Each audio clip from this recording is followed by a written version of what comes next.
You're listening to an Airwave Media Podcast. I'm Jason Palmer, one of the hosts of The Intelligence, The Economist's daily current affairs podcast. The Economist's award-winning shows make sense of what matters, from our special series on China's president to our weekly podcasts on business, technology, and American politics. Our journalists provide fair, in-depth reporting on the events shaping the world. To get the annual plan for less than $2.50 per month, search for Economist Podcasts Plus to start listening today. Does Monday at the office feel like a storm? Not with Microsoft Copilot. That feeling when Copilot gets everyone up to speed instantly? It's sunny again. When Copilot simplifies complex data so your teams can act, that sun's shining on a beach. And when Copilot uncovers hidden insights, you're on that beach with your people, and you find buried treasure. That's Microsoft Copilot. Learn more at Microsoft.com/AI for all. Hello everyone and welcome to History of the Second World War. On this episode of our Spanish Civil War interview series, I chatted with Dr. Danny Evans. Some of our previous interviews in this series revolved around anarchism, and this time I discussed the anarchist movement during the Civil War. We discussed the preparedness of the anarchist groups for the war, their reactions to the start of the conflict, and then many of the political developments that occurred within the Republican camp as the Civil War developed. One topic that we discussed that I think is worth reiterating here before the interview begins is that it can be easy to categorize people into certain political ideologies based on their self-categorization or due to the groups that they say that they belong to. However, when looking at historical individuals or movements or groups, it's far more important to look not at their statements or titles, but instead at their actions. This is true for communists, like we discuss in this interview, but also can be applied to many other groups at almost any time in history.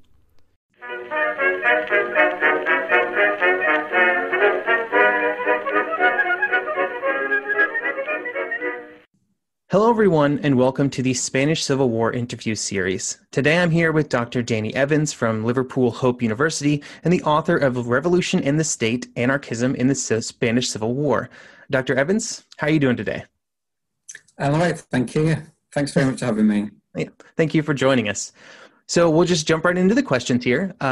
So when the Spanish Civil War started, how was the conflict viewed by anarchists? And more specifically, how did they view cooperation with the leadership of the Republic?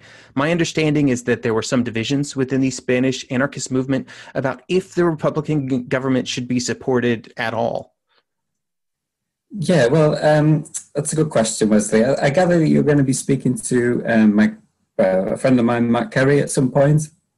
And he knows a lot more about what I'm going to say initially than I do. But there was a very strong sentiment that developed in the 1930s among anarchists and the wider left in Spain, particularly in light of what was happening in Europe with the rise of Nazism and authoritarian right-wing regimes, that the left in Spain wasn't going to go down without a fight. And so members of anarchist or anarchist-influenced organizations, such as the Anarcho-Syndicalist Union, the CNT, made what preparations they could to face down the military coup. And then in the beginning of the Civil War, they enlisted in the tens of thousands for the militias that set out to try and recover the areas that had been lost to the military rising. So the anarchists viewed the military rising as a matter of life and death right from the get-go. And I think it's important to stress that because you occasionally see some quite flippant remarks about the anarchists' supposed attitude towards the Civil War, but there was never any bones made about how existential this threat was to the anarchist movement, and they viewed it in those terms right from the beginning. On to the question of collaboration then. Given that the Republican authority dissolved in the face of the attempted coup, anarchists in the areas of Spain that had successfully resisted the rising formed a part of a series of ad hoc anti-fascist organizations alongside other forces on the left, defined broadly, including some moderate Republicans. And the makeup of these anti-fascist committees tended to be based on the balance of forces that had existed in those areas prior to the rising. balance of forces within the left and the labour movement. And because the central Republican governments had effectively disappeared from the picture at this point, the question of formal collaboration with the state, as opposed to simple participation in ad hoc committees, was first posed on the regional rather than the national level for the anarchist movement. And it was posed most dramatically and most importantly in Barcelona, where the anarchist movement was very strong and where the defence committees of the CNT had played the most significant role in the suppression of the military rising. And where also the defeat of the coup had very rapidly developed into a revolutionary situation. So during those tumultuous days, right, of a revolutionary situation in which the military rising has only just been suppressed and in which the CNT's, the level of the CNT's mobilization had been absolutely instrumental in putting the military rising down, a group of anarchists, leading anarchists, meet in Barcelona and discuss whether they should collaborate in a body that was called the Central Committee of Anti-Fascist Militias, which they decided that they would do. And this body, although it appeared on the face of it to be just one more ad hoc committee, ad hoc anti-fascist committee, was in fact formally subordinate right from the beginning to the Generalitat, which was the regional government of Catalonia.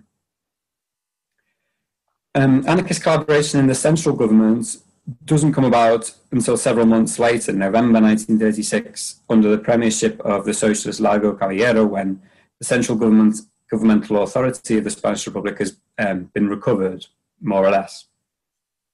In the meantime, alternative proposals that the anarchist movement and specifically the CNT had put forward for a government by anti-fascist committee, which would have been dominated by the labour unions, have been dismissed.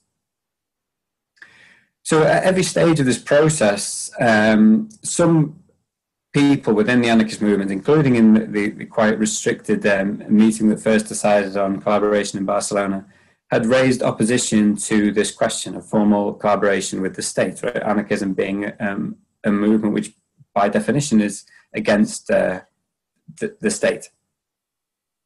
But it's only really with the entrance of anarchists into government, into central government, and the enormous shock of seeing anarchist government ministers that a sort of concrete oppositional movement within Spanish anarchism began to crystallize.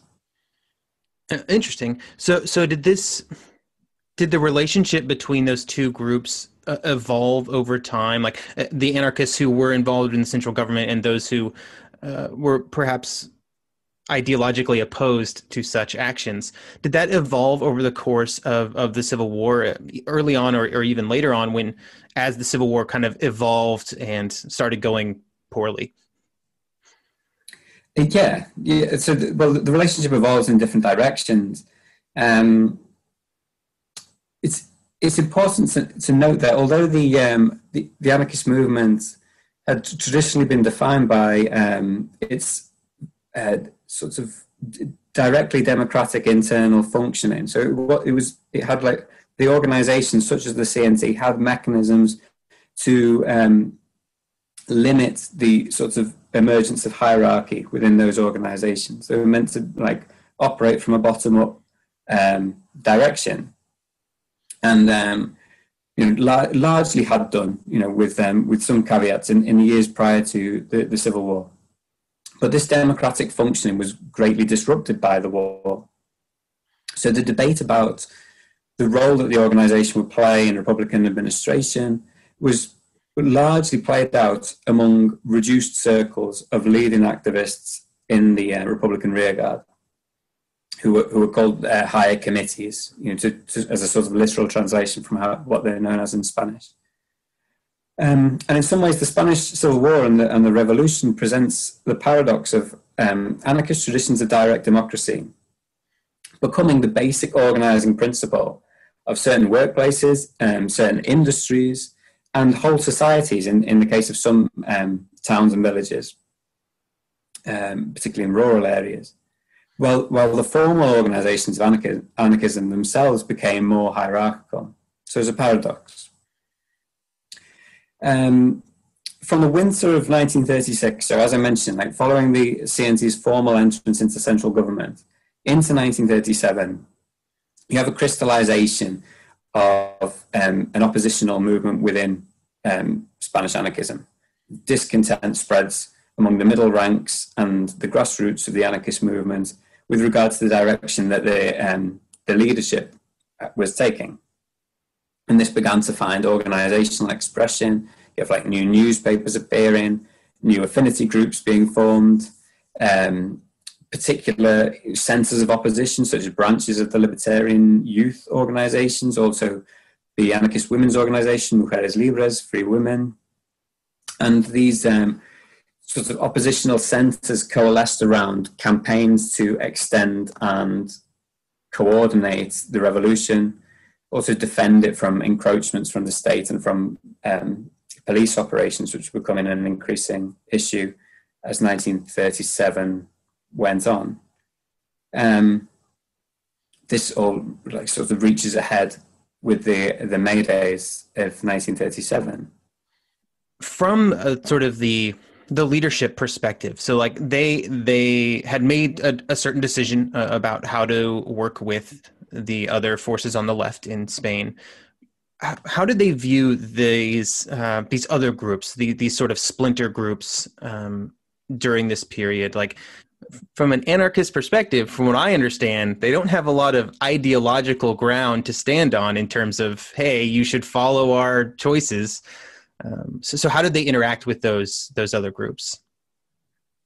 Well, not well in the main. You know, they largely see it as an issue of a sort of a threat to their control. There's lots of sort of bureaucratic attempts to shut down opposition, you know, declaring like meetings unconstitutional and things like this, attempting to sort of discredit the conclusions that those meetings come to. Or as the war goes on, particularly after the May Days, you have like attempts to kick out oppositional groups such as the Friends of Durruti. You have the CNT like leadership collaborating in the closure of like oppositional centres around like around the defence committees. Also, even the closure of newspapers. You know, something unheard of. You know, the anarchist leadership actively involving itself in censorship of its own activists. You know, and there are worse. You know, there are some even worse examples. As from their point of view, you know, they felt that having made this commitment to collaboration, any sort of threat to that was effectively threatening the war efforts. You know, the broader picture of the war effort, and so that gave like their arguments a kind of moral force and urgency that overrode any ideological scruple that they may have felt.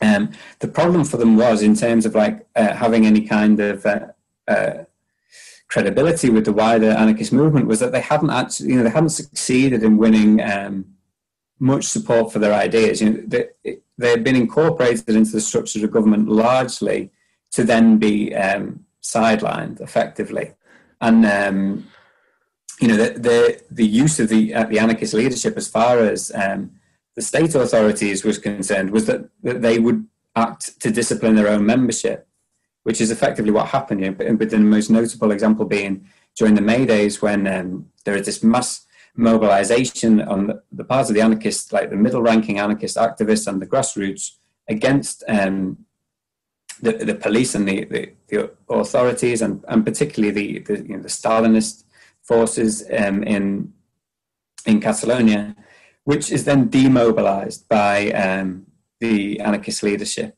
through bureaucratic maneuvering, effectively. So yeah, I mean, in many respects, the anarchist movement is, if not formally, is effectively split. But from that point on, you know. Okay. So you mentioned that the anarchists had joined in with the government, or were collaborating with the government, I should say. So what was their relationship like with the communists or other groups within that government? It was quite strained, from what I understand. How did they sort of coexist in the face of what was a common enemy? So. Within government, like there is rivalry between the communists and the CNT. I suppose where the rivalry is most inflamed is actually on the streets in the Republican rearguard, and this is commonly presented as an ideological problem, which I think is misleading. Really, communism with a capital C in Spain was Stalinism, which is to say that it wasn't really an ideology. You know, it's the name given to the politics of counter-revolution in Russia and elsewhere. And in Spain in particular, it's the politics that provides a structure of opportunity for people who are enemies of the CNT, enemies of the revolution, and are personally ambitious. So to give a couple of examples related to Catalonia in particular, in the first months of the Civil War, the CNT's committees had taken charge of food distribution in the city of Barcelona. They famously turned the Ritz Hotel into a popular canteen. When the Generalitat, the regional government of Catalonia, re-established control of this area, the man who was put in charge of food supplies was Joan Comorera, who on the face of it was the chief representative of Catalan communism. So he's the general secretary of the PSUC, which was the Catalan branch of the Third International, the Comintern. But Comorera's policy, right from the get-go, was to reintroduce a free market in food. And this rapidly led to hoarding, rapidly led to shortages, bread queues. But quite aside from the failures of this policy, it's clear that it's not an ideological move to introduce a free market in food and puts Comorera to the right of Winston Churchill. You know, there's no ideological justification for this. It's not only does it like place him on the right politically, it puts him at odds with the stated communist goal of that particular moment in Spain, right? Of increasing centralization and interest for more coordinated war efforts. So you can't make sense of communism in Spain at this time by taking it at face value, right? It only makes sense. I mean, Comorera's policy only makes sense in terms of shoring up support base among shopkeepers and and the better off, who can afford to buy on the black market. And he's trying to curry resentment and division on the Barcelona street. And that is not something that you can justify according to communist ideology or war aims, right? You can only understand it by trying to understand Stalinism as the slippery politics of counter-revolution and personal ambition. Let's take another example. Ricardo Burillo is a soldier, a veteran of the colonial wars in Morocco. He's made chief of police in Barcelona after the May Days in 1937. So as chief of police, he's responsible for the arrest of thousands of revolutionaries, anarchists and Marxists. He's responsible for operations that dismantle like centres, working class centres, educational centres, that sack libraries and so forth in Barcelona. And he's personally involved in the scandalous attempt to establish a completely false connection between the Spanish fascists and the anti-Stalinist Marxist Andreu Nin, whose Soviet agents had tortured to death in the summer of 1937. He's personally involved in that. So seemingly a very committed Stalinist. But he's later expelled from the party, and he then takes part at the end of the war in what's known as the Casado coup, right? The infighting that brings the Republican war effort to an end. It's an anti-communist power grab. So it's basically impossible to understand that kind of career trajectory if you understand communism as having an independent meaning as a belief system or a set of loyalties. You can only really understand them as being about personal ambition tied to an absolute overweening commitment to the counter-revolution. And I'm sorry if that's like labouring the point in terms of the question, but it's only to illustrate the fact that as long as anarchism was a revolutionary movement, right, and this is debatable in Spain. It's a revolutionary movement on the one hand, it's also a party of government. But insofar as anarchism remained a revolutionary movement, it could not coexist with communism or with so-called communism in Spain. And not for any ideological reason, not for any reasons of sectarianism or anything like that. It's because the only uniting characteristic and the overriding priority of Spanish communism was opposition to the revolution. And Stalinism, it's important to acknowledge, was only one aspect of the process by which the revolution was sidelined and then extinguished. And there has been a tradition in a lot of historical writing about the Spanish Civil War, perhaps to overemphasize the role of the communists, to sort of present the counter-revolution and the process whereby Republican state authority was reconstructed as being a kind of Machiavellian Soviet-inspired plot. And, I don't go along with that, right? But the problem, with what gets lost in this debate, or what gets certainly overstated in this debate, regardless of which side you happen to fall on, is the supposed ideological coherence of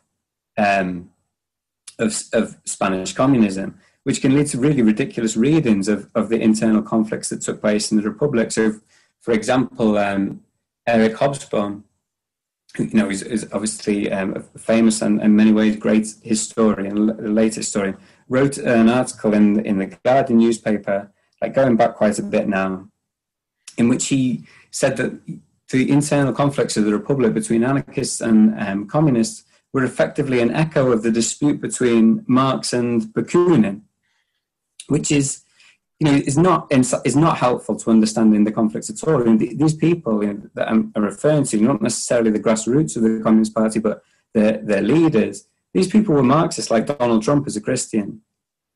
Everything is literally, comparable.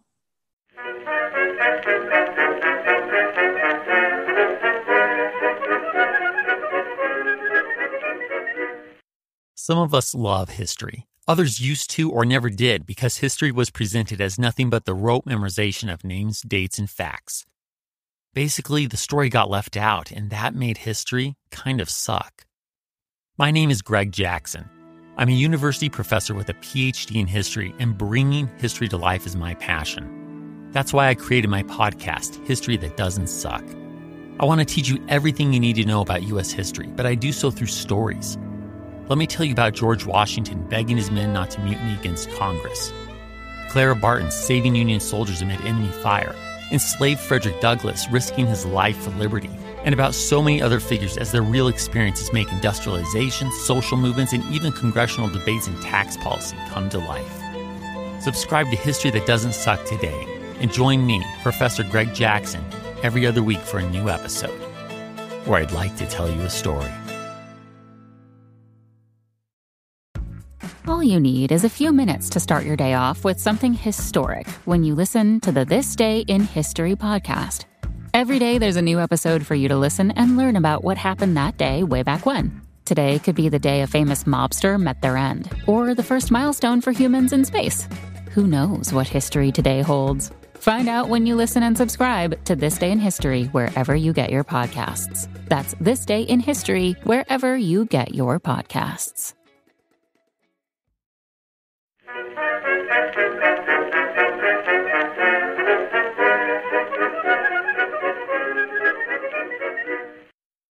Yeah, it's interesting to, that seems like a kind of thing where over time, the simplification maybe of the narrative of the Spanish Civil War has actually caused problems in terms of understanding what is actually happening there. Because even I just, oh yeah, they're communists. And then I sort of associate a certain set of ideological beliefs to those people that may not in any way be applicable. Yeah, I mean, it's completely understandable, really, on the face of it. But it's I suppose, like one of the tragedies of Stalinism is that it corrupts the meaning of communism and how that might be interpreted or understood. And I mean, there's a defendable argument about the right approach to take during the Civil War with regards to questions like centralization and things like that, coordination.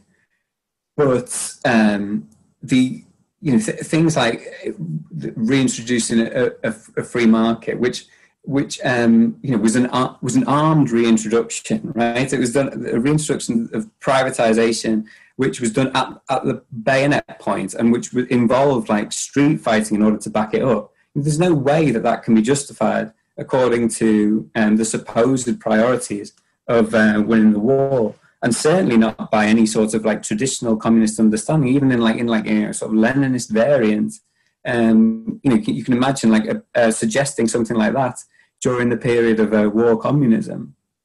I mean, the whole point about Stalinism is that it tries to find, it does these like somersaults to try and find like some kind of textual, ideological justification for everything that it does.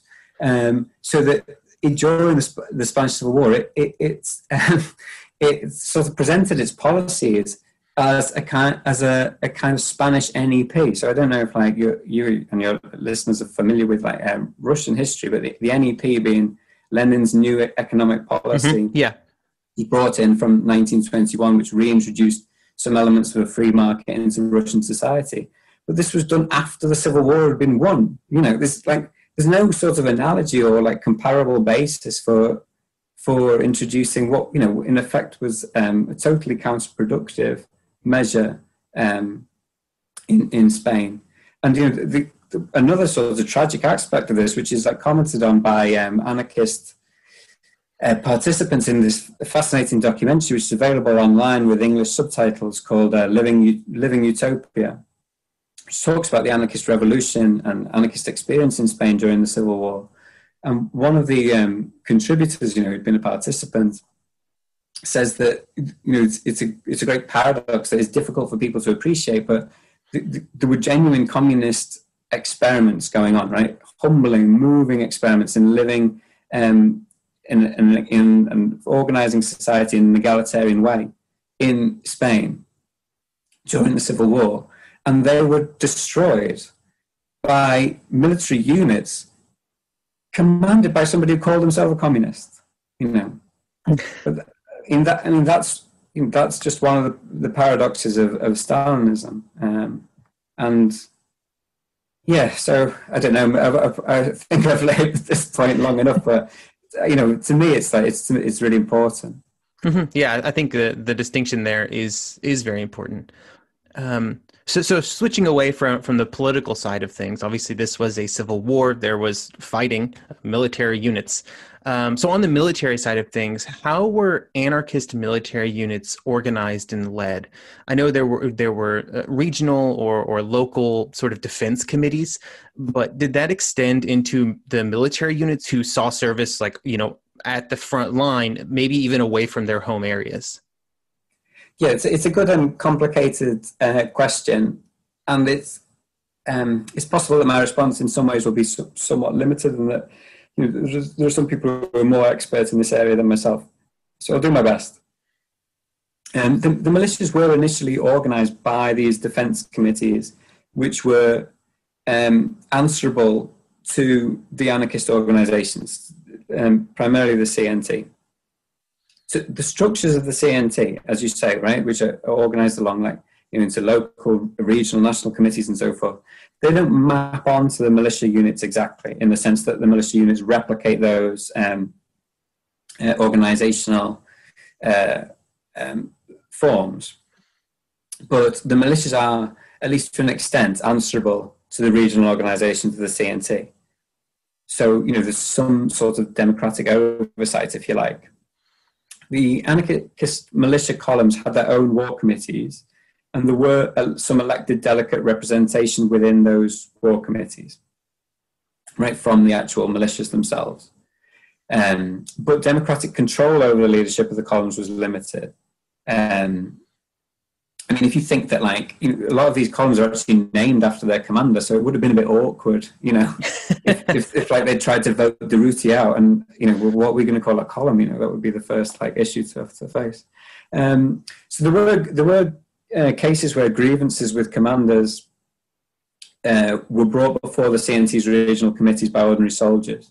So that did happen. So they did have recourse, but I suppose you couldn't just, like, if you felt like a commander was bullying or using their power arbitrarily, I don't know if there was, like, I mean, you could feasibly call an assembly, but that wasn't necessarily built into the structures of how the militia operated. You had your immediate recourse was to the regional committee back in the rear guard.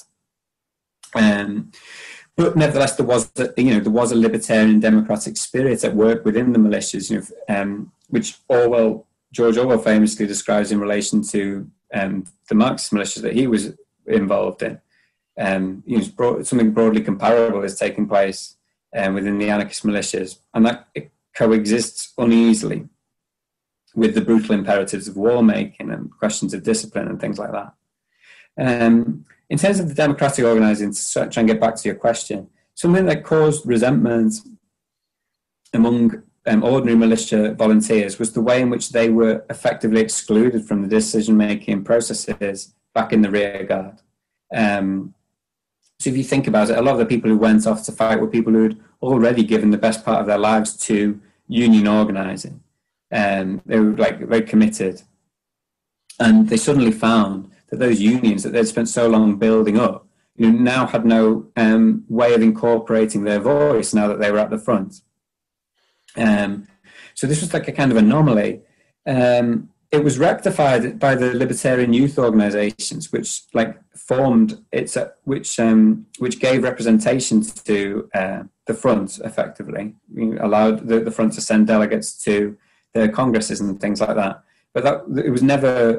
It was given very short shrift by the CNT at a regional and national level when it was raised, and it was raised. In the primary sources, you see it being raised by ordinary CNT members back in the rear guard, and it was raised by this really extraordinary assembly that was called, among the anarchist militia units at the beginning of 1937. It had been called by the Iron Column and the Maroto Column, which was, I suppose, a less well-known anarchist column that was dug in Baza, in the north of Granada province in south of Spain.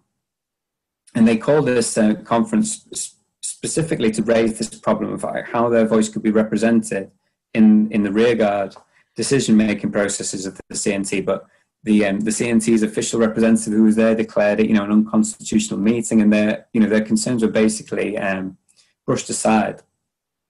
Interesting. But sorry, I just said interesting.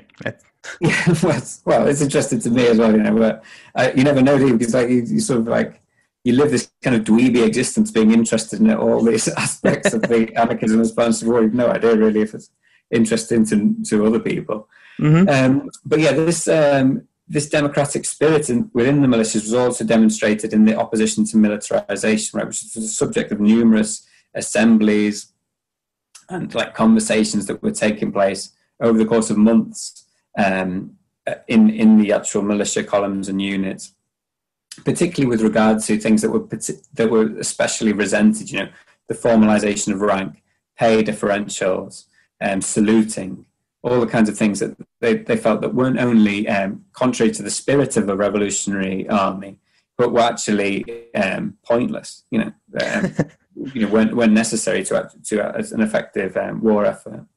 But all of those decisions that those assemblies came to, and the objections they raised, were ultimately disregarded. There was an enormous amount of pressure on to accept militarization, and it was ultimately. There's also the phenomenon of militia soldiers returning to the rear guard, which I think has been understudied. There are a few quite famous cases of several hundred people leaving the Durruti column, for example, in opposition to militarization and going back to Barcelona.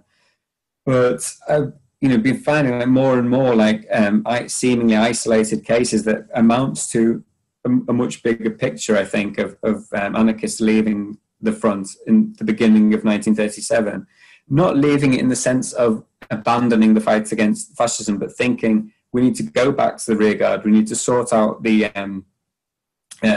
political direction of our movement, and then we can get back to fighting what we want to fight, which is a revolutionary war. And that, I think, was an important factor in the process of radicalization of anarchist organizations in the build-up to the Mayday's uprising.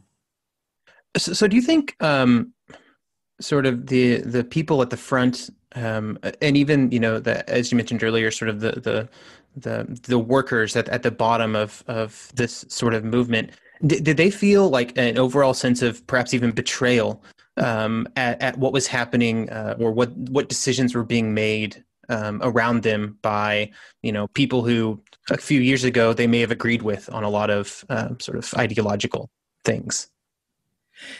Yeah, well, I mean, it's difficult. It's perhaps difficult to generalize. But there's a definite sense of betrayal around the events of the Maydays, because one of the key figures who, in the demobilization of the Maydays, right, of the process whereby anarchist militants left the barricades when they'd been in a very promising situation in terms of like taking over Barcelona effectively.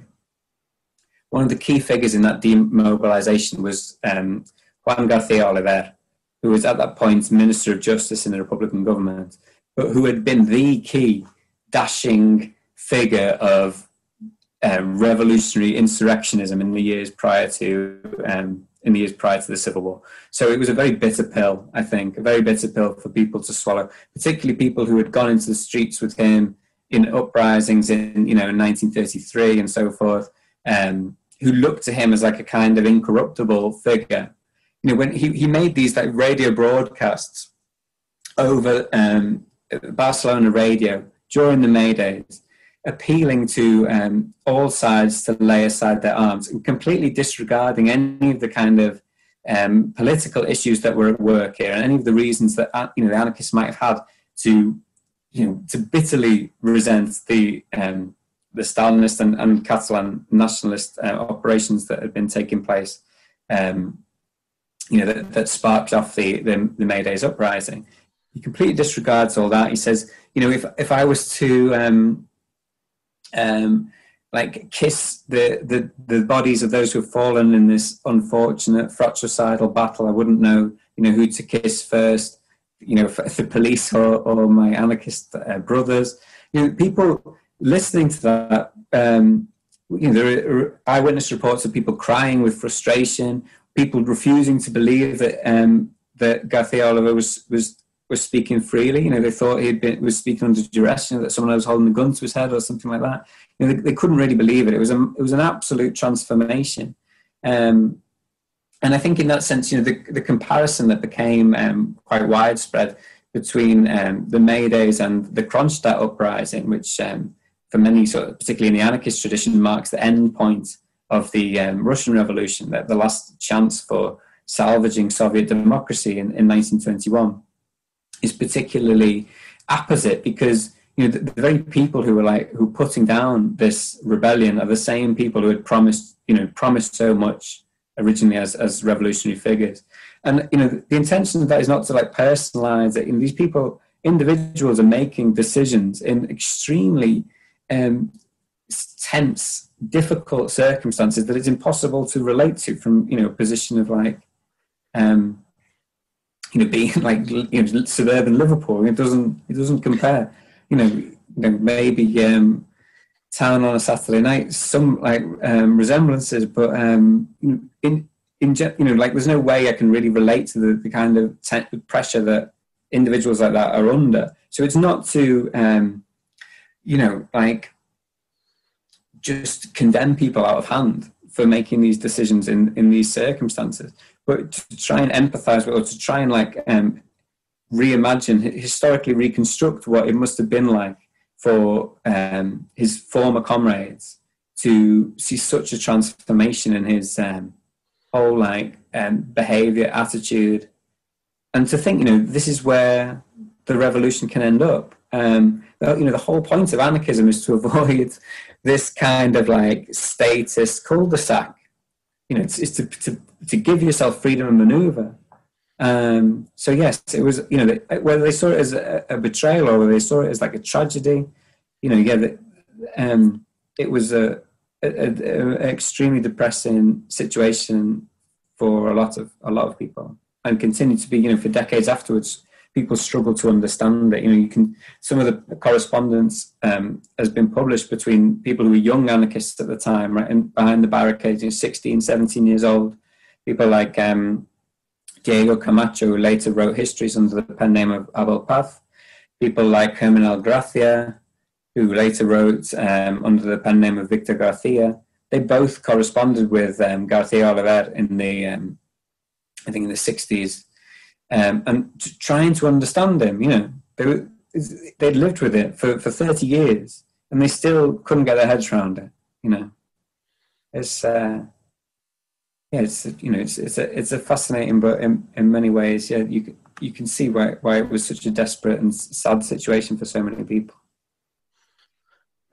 So obviously the war is not successful for these Spanish anarchists. It does not go well at the end. So what was the fate of anarchism in Spain, immediately after the Civil War had ended? Well, those anarchists who remain in Spain face terrible persecution, concentration camps, summary execution, the fate of the broad are left in Spain. There's heartbreaking stories of anarchist assemblies being held on the beach at Alicante, where thousands of Republicans had gathered, hoping for an exit from Spain, right, which never came. Right? The boats didn't come, and when that's apparent, when it's apparent that the Italian soldiers are bearing down on them, there are debates, and this is detailed in the fantastic Granada documentary from the 1980s on the Spanish Civil War. The debates take place about what to do, like whether to live to fight another day as prisoners and accept your fate, whatever that may be, or to commit suicide. It's an extraordinary, desperate situation that people found themselves in, and people like Maximo Franco, who was very young, fought at the front, fought at the May Days as well. Already at a young age, a veteran of Spanish anarchism. He committed suicide facing the sea. He said, "This is my last protest against fascism." It's extraordinary, and an extremely bitter fate. Thousands also went into exile. Many Spanish anarchists ended up in the French resistance during the Second World War. And then, many others made a go of keeping the organizations going in the underground. That was a persistent, constant effort right through the 40 years of Franco's dictatorship. And anyone who did that was risking everything.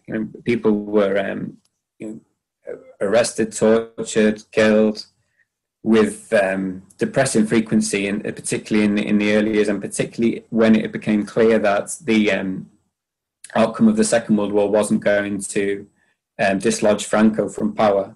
There's a brief moment of thawing, or apparent thawing, in terms of the state repression.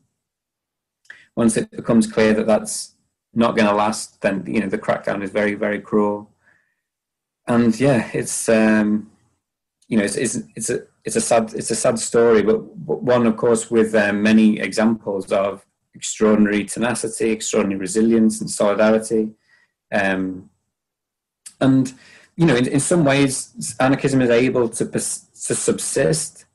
It's very difficult for people to speak openly about anarchism during these years. To do so is to take extraordinary risks, and that's even right up until Franco's death in the mid-70s. I met an anarchist, an extraordinary man called Carlos Diaz, who lives in Madrid, who is a Catholic anarchist, probably one of the very few Catholic anarchists who ever existed, certainly in Spain. And he told me that in the later years of the Franco dictatorship, he went out on the streets with a friend of his, Juan Gomez Casas, who later became leader of the CNC and important historian of Spanish anarchism in his own right. And they went out almost like Jehovah's Witnesses. It was like evangelicals, like knocking on people's doors and saying, "Hello, would you like to talk about anarchism?" And Carlos Diaz was lifted, was arrested for doing just that.